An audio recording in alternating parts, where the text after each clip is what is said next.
Hello friends, આજે આપણે બનાવવાના છીએ ભરેલા ગલકાનું શાક. તો એના માટે મેં સાવ નાની સાઇઝના એકદમ કૂણા ગલકા આવે છે એવા 5 ગલકા લીધા છે.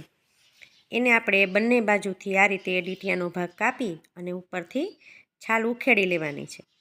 અને આપણે ભરીને કરવાના છે એટલા માટે છાલ ઉખેડી અને આ રીતે વચ્ચે એક ચેકો મારી દેવાનો છે.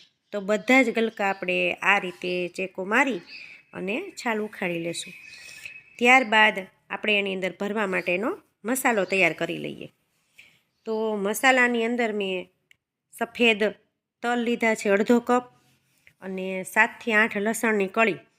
તો અત્યારે આપણે મિક્સર બાઉલની અંદર 7 થી 8 લસણની કળી નાખીશું અને અડધો કપ સફેદ તલ છે. આપણે આ મસાલાનો બેઝ છે એ તલમાંથી જ બનાવવાનો છે.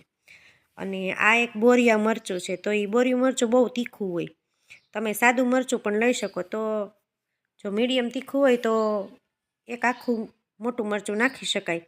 અત્યારે મેં બોરિયું મરચું સાઇઝ હાવ નાની છે એટલે એક મરચું નાખ્યું છે અને આપણે એને મિક્સર જારની અંદર મીડિયમ ગ્રાઇન્ડ કરી લેવાનું છે. એકદમ પેસ્ટ નથી બનાવવાની.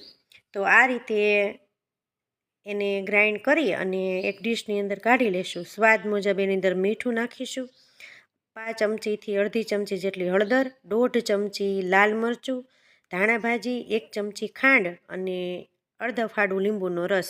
ખાંડને બદલે તમે ગોળ પણ નાખી શકો. ત્યારબાદ 2 ચમચી જેટલું ધાણા જીરું છે. આ બધું આપણે સરસ રીતે મિક્સ કરી લઈએ અને મિક્સ થઈ જાય અને પછી સરસ બાઇન્ડિંગ આવે એના માટે 2 ચમચી મેં શીંગ તેલ નાખ્યું છે. શીંગ તેલ નાખી અને બધો મસાલો રેડી કરી લઈએ. અને આ મસાલો છે આપણે જે ગલકા તૈયાર કર્યા છે છાલ ઉખેડી એની અંદર આપણે સરસ રીતે ભરી દેવાનો છે.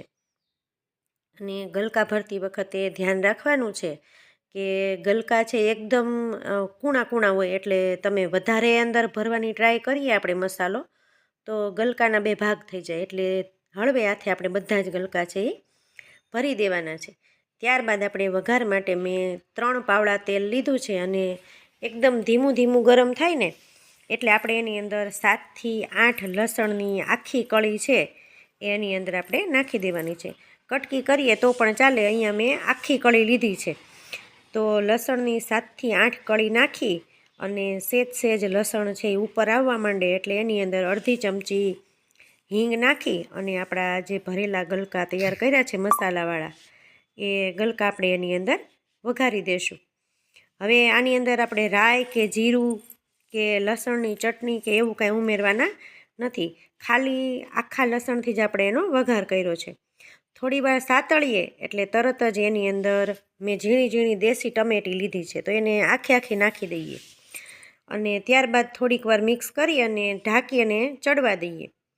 આમ તેમ 2-3 વખત કરીએ અને સરસ ચડી જાય પછી એની અંદર મેં અડધો કપ જેટલી ઘાટી અને મીઠી છાશ લીધી છે.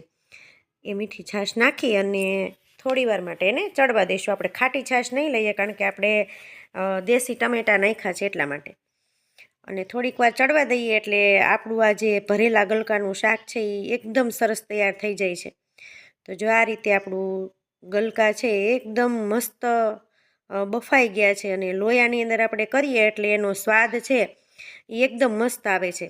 આને આપણે કુકરમાં કરીએ તો એકદમ પાણી જેવો સ્વાદ આવે છે. તો આ રીતે લોયાની અંદર ભરેલા ગલકાનું શાક છે એ એકદમ મસ્ત તૈયાર થાય છે અને એકવાર ચોક્કસથી આ રીતે તૈયાર કરજો. જો એનું ટેક્સચર કેટલું બધું મસ્ત આવ્યું છે, એક પણ ગલકું છે એ તૂટ્યું પણ નથી. તો ચોક્કસથી એક વખત આ રીતે ટ્રાય કરજો.